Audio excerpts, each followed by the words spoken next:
Hi people, it's me, Ani, and welcome back to my channel.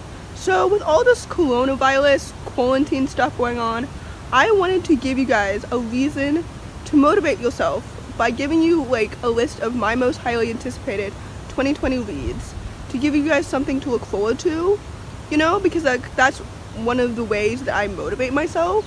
So a little PSA, disclaimer, explanation.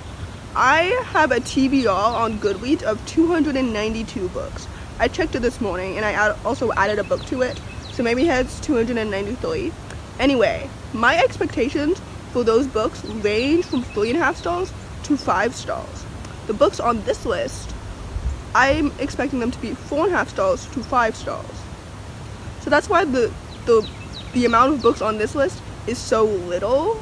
It's 6 out of 293 because, like I said, most of the books on my TBR are books that I have like not low expectations, but like only 3.5 stars expectations. So yeah, anyway, the sun just went away, but that's not the point. So I organized this list from the soonest release date to the latest release date, since I couldn't list them from my lowest expectations to my highest expectations, since my expectations for them are kind of the same. So the soonest release date is the 7th of April, which is in 3 weeks, which is so exciting, and it is Shah and the Tree of Wishes, written by Roshani Coxy. This is the 3rd book out of the Pandava Quartet, which is a series similar to Percy Jackson, and it's better than Percy Jackson. And it's about a girl named Shah who's 12 or 13 years old at this point, and it deals with Pakistani mythology, I think, or Indian mythology, some sort of Asian mythology. So I'm really excited for this book. The first 2 books, I think I rated them both 5 stars, so I have high expectations for this one. I love like the action-packed plot, the well-developed characters, the friendship between Alu and her friends. Yeah, it's genuinely funny. Even though it's juvenile fantasy, I don't find the jokes to be like too cringy, which is so good because sometimes with juvenile fantasy, I find the jokes to be just cringy and kind of annoying. Roshani Coxy isn't the type of juvenile fantasy author to rely on like only fault jokes and like cringy stuff like that, you know, 8-year-olds would find funny, but I personally don't. So that's refreshing and fun. Like I said, this book comes out the 7th of April, which is so soon, and I'm just so excited. With this, one second. Okay, with all this quarantine stuff, since the libraries are closing, I'm using my digital libraries, which I used during school, so it's not like that much different from what I'm used to. But yeah, I hope to get this book soon. I hope to. Anyway, so this book comes out the 7th of April, and I'm so excited for it, and I hope that you are too. The next book on this list is Clap When You Land, written by Acevedo. If that author's name sounds familiar to you, it should, because she's the author of The Poet X, which is one of my favorite books, one of my favorite contemporary books of all time, and With the Fire on High. I rated The Poet X 5 stars, and With the Fire on High 3 stars. And I really want Clap When You Land to be as good as The Poet X and not as good as With the Fire on High, because like when I read With the Fire on High, I expected it to be as good as The Poet X, and unfortunately it was a disappointment. So anyway, I don't even remember what Clap When You Land is about, except that it's YA contemporary, and I think it's written in verse, which I'm excited for because that was one of my favorite elements of The Poet X. Yeah, it comes out the 5th of May, and yeah, like I mentioned, I don't really remember what it's about. I just have high expectations for it because it's written in verse, and I just really want it to be as good as The Poet X, and I'm really hoping that it won't be a disappointment. So yes. The next book on this list is another sequel, and it is The Ultra at Dawn, written by Swati Teerdhala. I don't know how to pronounce that. This is the sequel to the Title at Midnight, which I read earlier last year, I think. It was really, really good. So I'm expecting this book to be just as good, with the same well-developed characters, the same, like, really good plot, all of that fun stuff that I experienced from reading the first one. So this book comes out the 26th of May, which again is really, really soon, since April is coming up so fast, you know? So I don't know. I'm expecting this book to be so good. I feel like I've said that so many times, and I don't really know how to explain the synopsis of a sequel, since I feel like explaining the synopsis would spoil the first book. Basically, read the Title at Midnight. It's a good enemies to lovers, cat and mouse. I don't really know how to explain it, but it has good characters, good plot. What more can you ask for, really? You know? So anyway, the 26th of May, keep your eyes peeled. And if you haven't read the first one, read the Title at Midnight. It was really, really good. The next book on this list is Loveless, written by Alice Oseman, and this book comes out the 9th of July. This is the second contemporary book on this list of the two contemporaries. The two contemporaries are Loveless and Crop When You Land. All the other books on this list are fantasy. Anyway, Loveless is a YA contemporary book written by Alice Oseman, like I said, who is the author of Radio Silence, which is one of my favorite contemporaries of all time. And it was so good, and I went into it with really low expectations. So even though I have higher expectations for Loveless, I'm still thinking that it will be really good.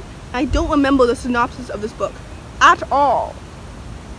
I think it's about an ALO ace protagonist, but don't quote me on that because like I genuinely do not remember. I'm trying to go into this book with no expectations from the synopsis, so I just don't remember.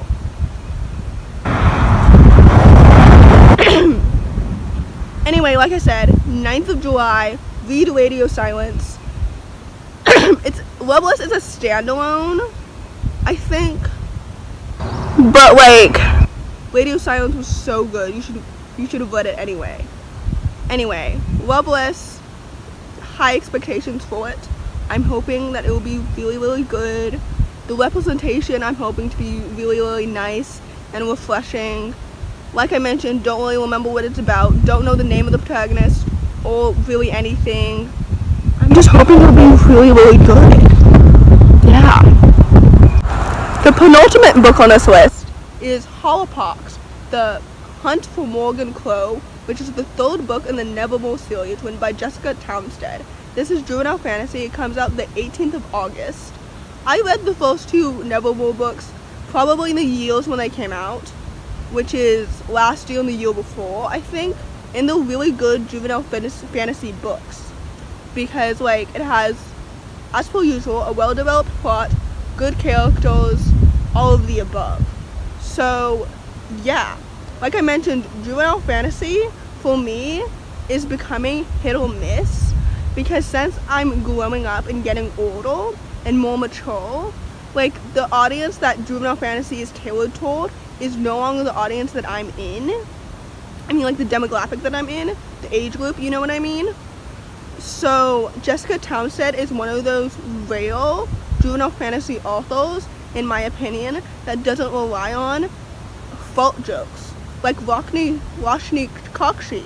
Like, she writes with such prose that I can still find it funny and engaging and genuine, that like you don't have to be necessarily younger to enjoy her books. So yes, I'm so excited for Hollowpox. I'm not sure how many books are in the Nevermore series.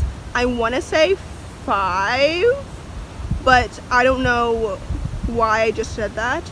I don't know if anyone's told me how many books are in the series. Anyway, I'm just so excited for the adventures of Morrigan and her friends. The last book on this list is Queen of Vaults, written by Amanda Foody. This is the conclusion to the Ace of Shades trilogy, and Amanda Foody is one of the most underrated authors that I know of, and I genuinely don't understand why, because her books are so good. Anyway, Queen of Vaults, like I mentioned, is the conclusion, and I'm just so excited to go back into the world of Shadow Game. This book comes out the 1st of September, which is a little bit longer than the rest of these books, obviously, because I talked about them from the soonest release date to the latest release date, so this is the latest release date. Anyway, I'm so excited for Queen of Vaults. I just hope that it's going to be absolutely fantastic the way that Ace and King were, and I'm just so excited. Yay! I hope that I can find other people who enjoy this trilogy as much as I do, because like I mentioned, Amanda Foody is so underrated, so it's hard for me to find other people who also enjoy her books. But yeah, I'm hoping that when this Queen comes out, more and more people will enjoy this trilogy and read it, because like I said, it's so good. Anne and Levi characters, amazing. I love them, and like the diversity and the representation of like so many people is just so good. The plot twist, the plot itself, so good. Like Amanda Foody, I cannot stop talking about her because she is so underrated, so I'm like giving her more attention and recognition that she deserves. Anyway, Queen of Vaults, I feel like I'm getting less and less cohesive and articulate as I continue talking, which isn't really my best forte. But anyway, Amanda Foody, great author, Queen of Vaults, 1st of September. I'm so excited, and you should be too. So that's the end of my most highly anticipated 2020 reads so far. I realize that it's March, and as I continue adding books to my TBR, there may be a part 2 to this video. I don't think that there will be, just because like the books on my TBR, their release dates range from literally March to November of 2020. So I don't think that there will be a part 2 to this list. But anyway, if any of these books are also on your most highly anticipated list, let me know and see if we have any books in common. See if we have similar tastes. I never know if we have similar tastes or not, because I never know if you guys are actually intrigued by the same books that I'm intrigued by. But yeah, let me know in the comments below. And with all this coronavirus quarantine going on, keep your head up, give yourself stuff to look forward to, take walks outside. I'm on voluntary quarantine and not mandatory quarantine, and I'm taking advantage of that by getting out of my house and reminding myself that like, even though libraries and schools and restaurants and cafes and basically everywhere is closing, I can still leave my house, unlike some people, and I'm very lucky and fortunate that I can do that. So like I said, I'm just taking advantage of that, because I'm aware that I'm very lucky that in my country, or basically where I'm living, it's voluntary quarantine and not mandatory, at least for right now. Anyway, so with that said, with all this stuff going on, I hope that this video is more positive than all this negative stuff that you've probably been hearing in the news. So yeah, this video helped me and it prevented me from spiraling, because with all this negative stuff and all the stuff that I'm looking forward to being canceled, since I can't hang out with my friends and everything, this video and this list gives me something to look forward to, because like I mentioned, Shah and the Tree of Wishes comes out in literally 3 weeks or 4 weeks. That's so soon. Anyway, I'm looking forward to all of these books. Like I mentioned, they're all fantasy. Some of them are YA, some of them are juvenile fantasy, but they're all fantasy except for Elizabeth Acevedo's and Alice Oseman's books, which are YA contemporary. So yes, I hope that if you like this video, give it a thumbs up, comment down below what you're looking forward to in the 2020, books wise or anything wise, really. Comment down below if any of these books intrigue you as well. I hope that some of them do. Yes, thanks for watching. Bye, keep your head up.